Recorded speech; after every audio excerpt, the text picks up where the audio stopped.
Hello everyone, welcome to Self Love You. Today's video is about the arrogance of the narcissist. The narcissist is one arrogant person. They think that they have hung the moon. If you know anything about the development of narcissists, it's from childhood. When children are young, like around 3 years old or whatever, from birth to 3 years old, they think the world revolves around them. They cannot see outside of themselves. Well, the narcissist is stuck at that age. It's stuck at a toddler. So they think that they hung the moon. And unfortunately, they are set up. I don't know who did this, God, whoever did this, but they are set up to think or to try to get self-esteem from other people. They thrive and they live for the admiration of empaths. They live for the admiration of others, of other narcissists as well. All they want is people to think that they are great. And everything that they do is surrounded around how to get attention from others, how to look good to others, or how to look bad. It doesn't matter. A narcissist gets fed, feels good whenever they are feared or they're loved. I learned that from Stan Badkin. It doesn't matter if they're loved or they're hated. They just want that attention. They are energy vampires and want that attention. But I want to talk to you about the arrogance of a narcissist. When you first meet a narcissist, they come to you with, little things that maybe they may need help on. Because we all want to help each other. I need help on things. I need someone to tell me, that my butt's not big. Just kidding. I need someone to tell me that I'm a hottie. Not y'all, please. I'm not saying I need, strangers on the internet to tell me I'm a hottie. I need my man to want me, and that's what I need. That feels good to me. Well, a narcissist needs things too. They need someone to say whatever they need, make their self-esteem feel better because they don't feel good about themselves on their own. So they'll come out there and kind of throw you a bone of information to let you know what they need to help them feel better. And they may say, I'm such a mess. I'm so messed up. Why did I do that? Or why did I do that? I just really stink. And then you go, no, give yourself a break. You kind of are trying to help them. Well, you sit there with them and talk for hours and hours and they love bomb you and, are meeting all your needs. And then eventually it comes to a place where they've gotten everything they needed, where they no longer need you to help them with not feeling like a jerk. Or not, there just comes a point where they don't need you anymore. And this is what I'm going to call the arrogant stage because they turn into the most disgusting, arrogant people you can imagine. And it's like, what? You don't realize it as much until after the discard, after you discard them or they discard you. You don't realize how arrogant they were. But if you look back, you can see that they thought that they were the greatest thing since sliced bread. That you are nothing and they are everything. And so they come at you in the beginning and pretend like you have something that they want, like you are amazing. But really what they're wanting is your attention because your attention boosts them up and causes them to feel like superheroes. They feel like they can get out and they feel like, that they can tackle the day. Like when you first meet them, they're not working out every day. They look like they're just, they're drinking too much. They're not eating healthy. And then they get with you and you're building them up. You're just kind of being in a normal relationship, building them up. And then suddenly you watch them before your eyes and suddenly they start working out all the time. They're drinking less. They're using your moisturizer, their skin. They feel like, and they're just looking at themselves in the mirror and they're just like, I'm just the greatest thing ever. And if you're like me, you're like, yeah, you're pretty great, great guy. Wow, you're really great. I mean, if somebody says that, what are you going to do? And you think they're great? But you don't realize that before your very eyes, you're watching this person become a monster. And you have built the monster. You are the one who told the monster, oh, don't feel bad about that. Oh, that's okay. You didn't mean to do that. I mean, they pour their problems and their guilt from all their other relationships out. Okay. They're like, I can't believe I did that. And my ex-wife, I feel bad. And you're like, oh, well, you didn't mean to, you can make up for it. And, you're trying to help them. But then once you help them, they get filled with their own arrogance and they become inflated.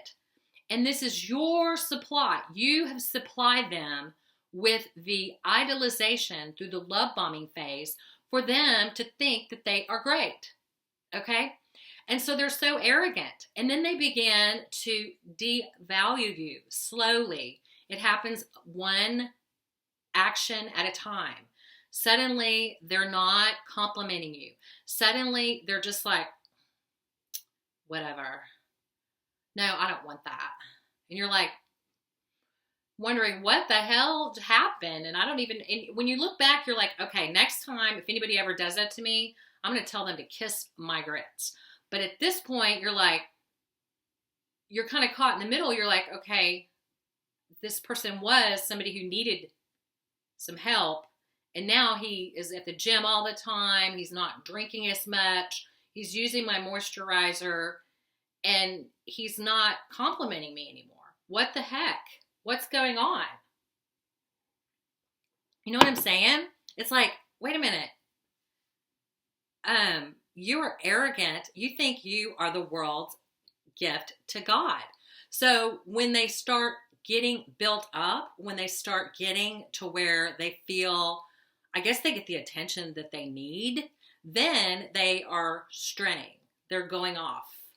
So instead of being built up and taking that goodie that they get and giving it back to you, they're actually getting built up and taking it elsewhere. Their arrogant butts are out there searching for other supply on the attention and encouragement that you have brought them. And that is just so full of crap. It's just such a stupid thing. It's like, okay, have some loyalty, folks.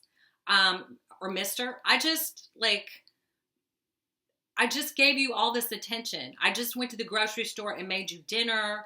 I've been there for you. I've answered all your phone calls. I've given you a lot of pep talks.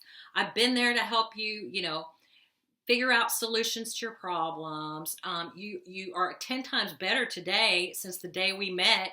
And what are you doing? Looking back, I didn't know it then or I would have died.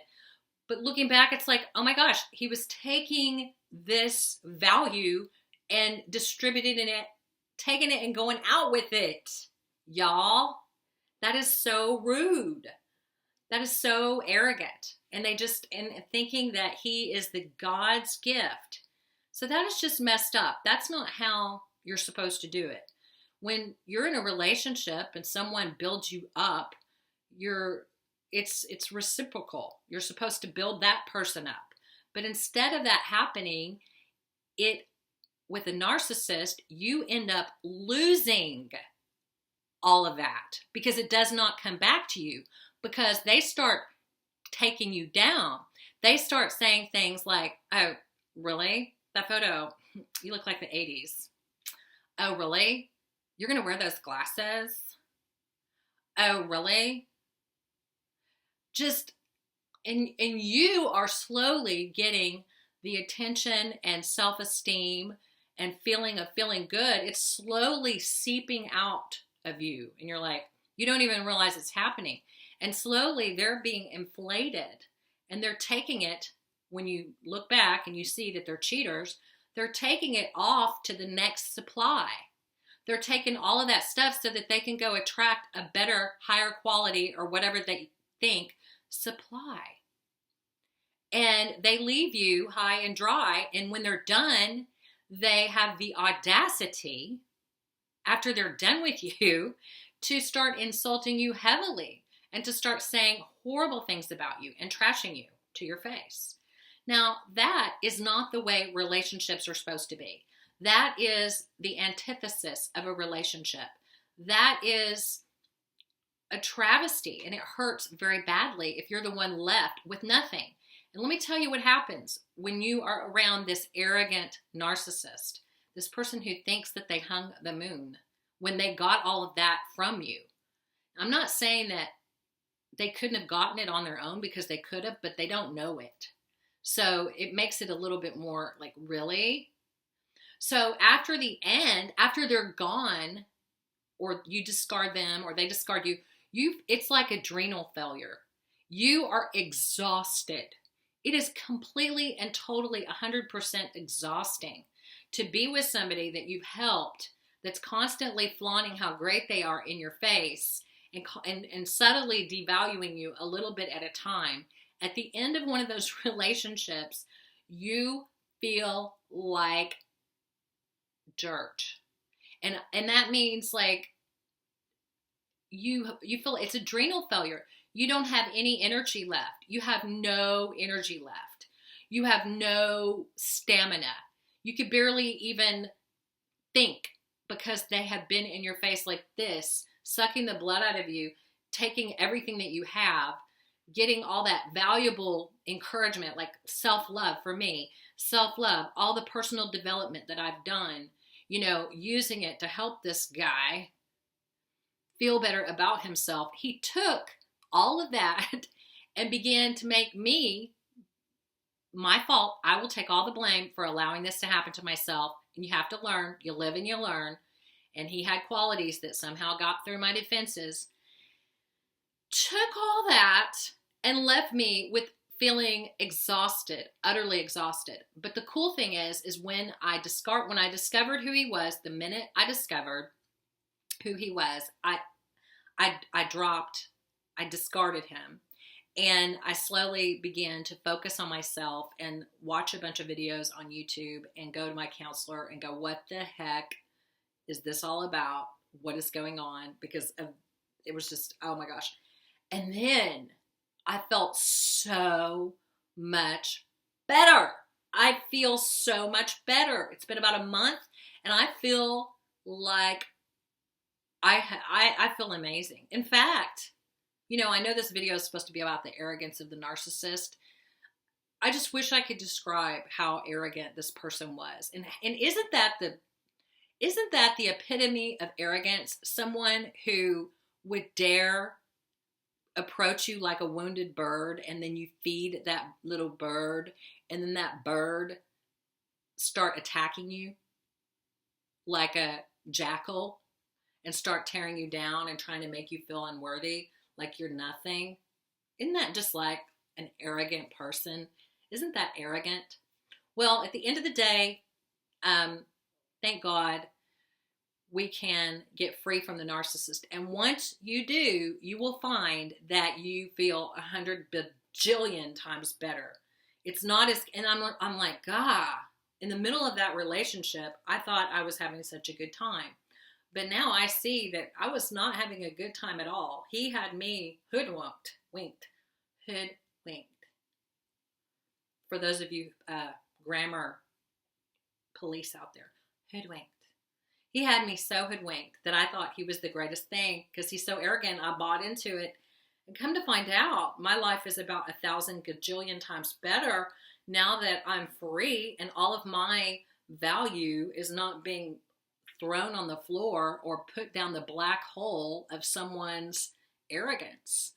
I'm just so grateful that I can be free of the narcissist. And I just want to say, you're going to be free. If you're not already, you're on your way. And I just want to wish you all the luck in the world. And thank you for watching my videos. And please like, subscribe, and share. And I will talk to you soon. Bye.